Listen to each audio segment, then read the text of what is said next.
Salut à toi le matheux qui s'ignore. Aujourd'hui, tu vas tout comprendre sur les puissances. Un tour de magie. Qu'est-ce qu'une puissance? C'est un nombre qu'on multiplie par lui-même un certain nombre de fois. Donc, admettons que je fasse 5 fois 5 fois 5 fois 5. J'ai multiplié le nombre 5 par lui-même 4 fois. Ben en fait, ça peut se noter 5 avec un 4 qu'on met en haut comme ça. On appelle ça à l'exposant. C'est 5 exposant 4. Pourquoi 4? Parce qu'on répète 4 fois le nombre 5. Donc ça, c'est un exemple, mais de manière générale, un nombre fois lui-même tout le temps n fois, eh bien ça va se noter ce nombre-là, que j'ai appelé A ici, exposant n, qui est le nombre de fois qu'on le répète. On peut également faire un exposant négatif, A exposant moins n. Alors là, tu vas me dire, c'est compliqué de répéter un nombre négatif deux fois la même valeur. On peut pas dire je répète moins n fois le nombre a. Et tu auras raison, on peut pas le répéter par exemple moins 4 fois. Mais l'exposant négatif existe et en fait il veut juste signifier qu'on est au dénominateur d'une fraction. C'est-à-dire que un nombre exposant moins n, ben, ce sera le même nombre que s'il y avait juste l'exposant n, ça le moins, mais au dénominateur d'une fraction, donc on prend l'inverse, 1 divisé par ce nombre. Donc faisons un exemple. Si j'avais par exemple 5 exposant moins 3, ben, on ferait bien 5 fois 5 fois 5, 3 fois vu qu'il y a un exposant 3, ça change rien. 5, puisque c'est le nombre 5 que j'ai mis à l'exposant. Il y a un nombre 3, donc on le répète 3 fois, mais comme c'est négatif, ça va être 1 divisé par tout ça. 1 divisé par 5 fois 5 fois 5, ça se note 5 exposant moins 3. Ça, c'est pour la définition des puissances. Qu'est-ce qu'une puissance? C'est un nombre qu'on répète n fois, soit directement, soit en le mettant au dénominateur d'une fraction, en mettant 1 divisé par ce nombre-là, répété n fois. En particulier, il y a deux puissances qu'on rencontre souvent en classe de 3e, qui sont la puissance d'exposant 2 et la puissance d'exposant 3. Parce qu'un nombre avec un certain exposant, on peut le noter 5 exposant 4 par exemple, mais si c'est 2 l'exposant, on peut dire 5 exposant 2, mais on dit aussi 5 au carré. Quand c'est un exposant 2, on dit que ça s'appelle au carré. On va le répéter fois lui-même 2 fois. Ça se dit 5 au carré. Donc 5 au carré, exposant 2, donc ça veut dire qu'on va le répéter 2 fois. Alors là, il faut faire très attention, j'ai souvent des élèves qui se trompent. 5 au carré, on répète 5 deux fois, donc on fait 5 fois 5, on fait surtout pas 5 fois 2. Attention, il y en a beaucoup, je sais pas pourquoi, qui me disent bah, c'est au carré, donc c'est fois 2. Et à l'inverse, si on veut enlever le carré, on divise par 2. C'est pas du tout comme ça que ça marche. Fois 2, c'est le double, c'est pas au carré, c'est pas du tout la même chose. Au carré, on répète lui-même. Alors bien sûr, 2 au carré, c'est 2 fois 2. Là, ça marche, puisque c'est 2 qu'on répète. Mais si c'est 5 ou 4 ou 7 ou un nombre à virgule, 2,9 au carré, c'est ce nombre-là qu'on répète par lui-même. Donc 5 au carré, c'est égal à 5 fois 5. Et il y a également l'exposant 3 qu'on appelle au cube. Par exemple, on va changer de valeur, je prends toujours 5. 6 exposant 3, ça se dit 6 au cube.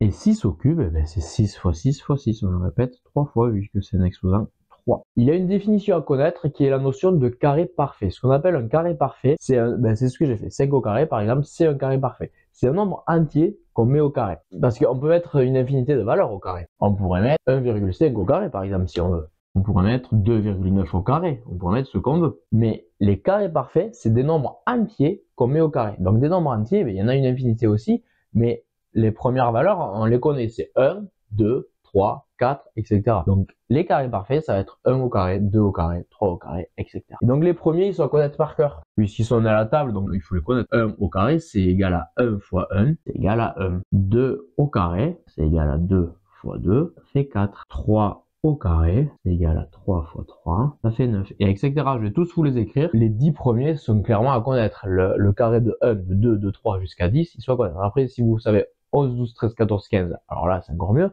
Mais déjà, jusqu'à 10, il n'y a pas le choix, c'est dans la table, il faut le connaître par cœur. Voilà, vous les avez tous sur ce tableau. 1 au carré, ça fait 1, 2 au carré, ça fait 4, 3 au carré, ça fait 9, 4 au carré, ça fait 16, 5 au carré, ça fait 25, 6 au carré, c'est 36, 7 au carré, 49, 8 au carré, 64, 9 au carré, 81 et 10 au carré, ça fait 100. Donc cette liste des 10 premiers carrés parfaits est à connaître. 1, 4, 9, 16, 25, 36, 49, 64, 81, 100.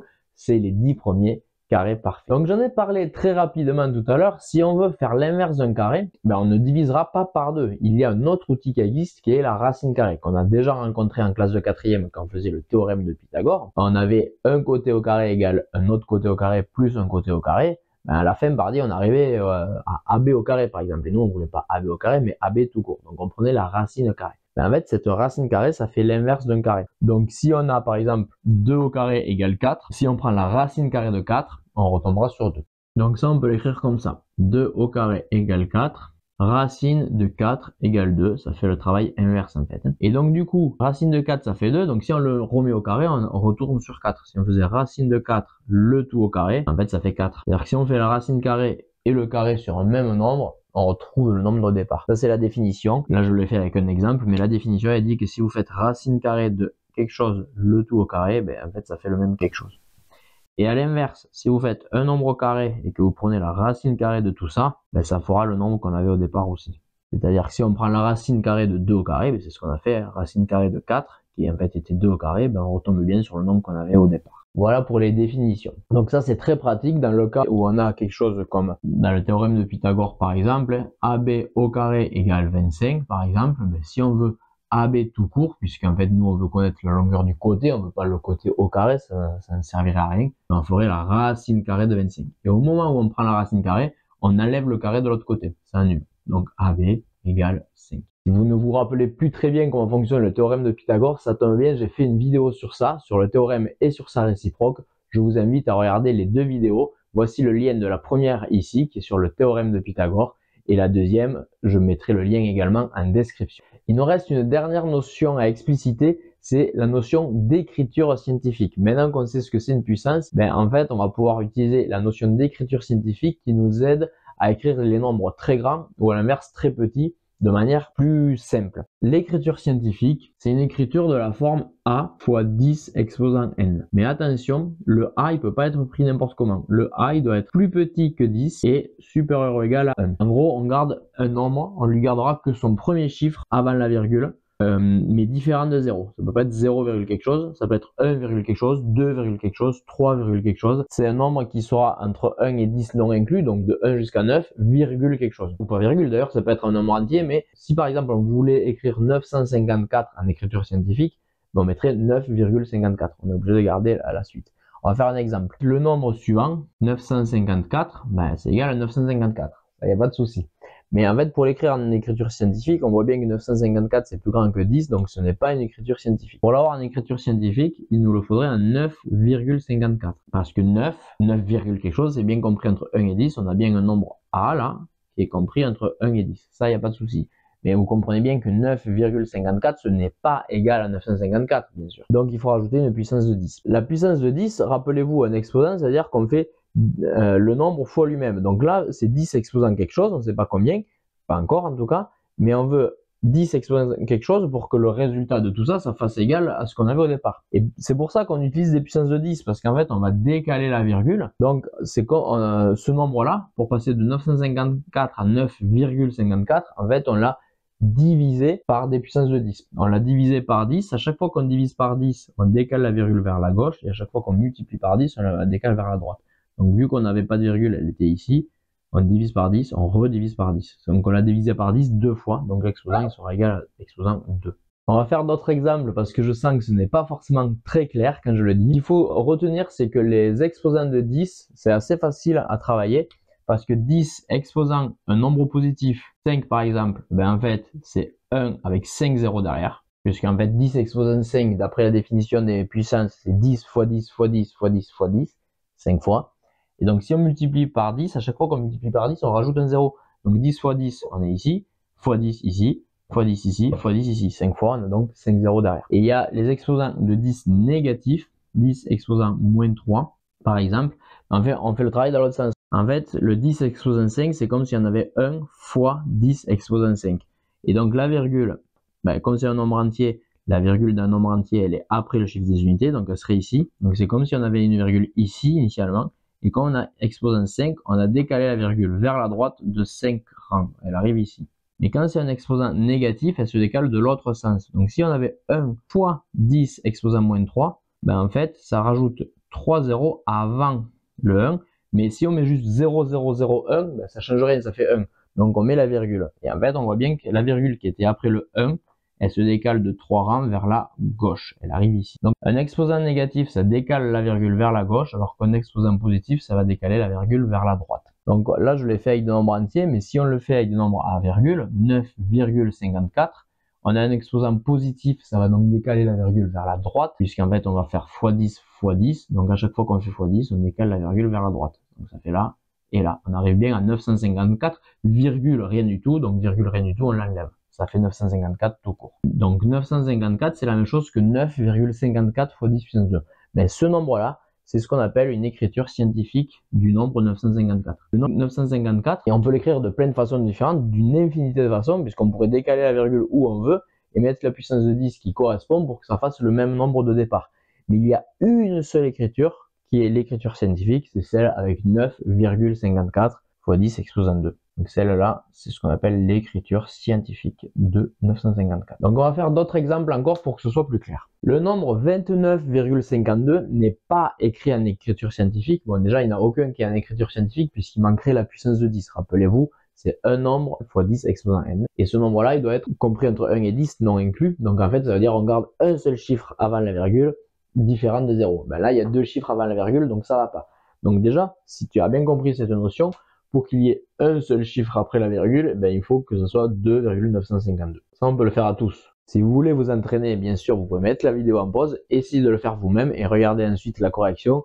Je vous le montre en direct sur la vidéo. Donc 153,9, pour qu'il n'y ait qu'un seul chiffre différent de 0 avant la virgule, ben, il faut écrire 1, virgule. Donc on réécrit tous les nombres. Celui-ci, il y a déjà un seul chiffre, donc on pourrait dire c'est bon, c'est déjà une écriture scientifique. Mais non, parce que c'est un 0, on veut un seul chiffre différent de 0, donc il va falloir décaler la virgule pour la mettre après le 4. On aura 4,5. Là, on a bien un seul chiffre avant la virgule différent de 0.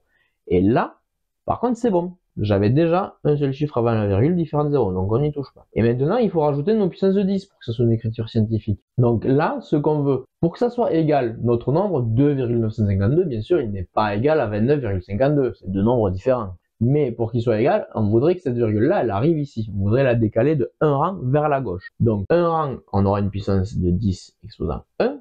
Fois 10 exposant 1, puisqu'on veut juste la décaler une fois pour que ça revienne au nombre qu'on avait au départ. Mais comme c'est côté droit qu'on va augmenter, la puissance reste positive. Si ça avait été côté gauche, la puissance devient négative. Il y a un moyen mnémotechnique pour retenir. Là, ce nombre-là, 2,952, pour revenir au nombre qu'on avait au départ, il faut augmenter sa valeur. 29, vous comprenez bien que c'est plus grand que 2. Donc quand on augmente la valeur, on prend une puissance positive. Parce qu'un 10 exposant quelque chose de positif, ça va faire un nombre de plus en plus grand. Plus on augmente la puissance, plus c'est grand. Alors qu'un 10 exposant négatif, au contraire, ça rétrécit la valeur. Ça, faut le retenir. Donc là, on veut augmenter la valeur puisqu'on veut passer de 2 à 29, donc il faut une puissance positive. Pareil pour celui-ci. Celui-ci, on a 1,539, on voudrait avoir 153,9 qui est le nombre initial. Il va falloir donc décaler de 2 rangs pour revenir à la virgule après le 3 qu'on avait au départ. Donc fois 10. Et cette fois, c'est 2 qu'on a déplacé, donc c'est l'exposant 2. De la même façon, c'est décalé vers la droite, l'exposant sera donc positif. On a augmenté la valeur de 1 pour passer à 153, exposant positif. Là, 4,5, par contre, on a la virgule ici, 4,5, mais on voudrait la ramener ici. Donc 1, 2, 3, 4. Il faut déplacer de 4 rangs. Donc fois 10, exposant 4. Mais cette fois, on va décaler de cette virgule-là. Pour revenir à celle qu'on avait sur le nombre initial, il faut décaler vers la gauche.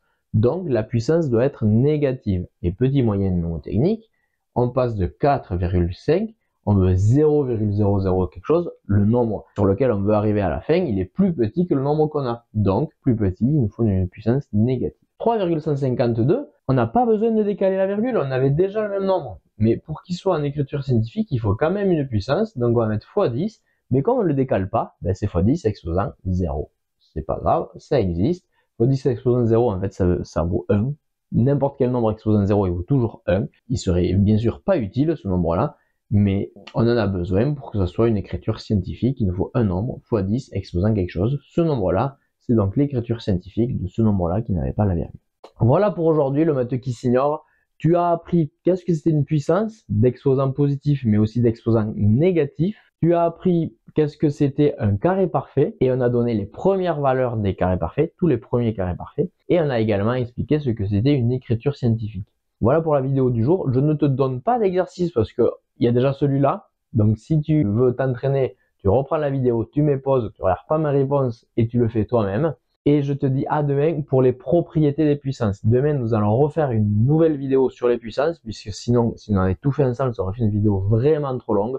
Donc, on va faire une deuxième vidéo qui explique toutes les petites propriétés à connaître sur les puissances. Je te dis à demain, le matheux qui s'ignore. N'oublie pas que tu peux télécharger dans la description, mais également en premier commentaire, tu as un lien pour télécharger ma formation gratuite pour cartonner le jour du brevet. Allez, à demain. Ciao.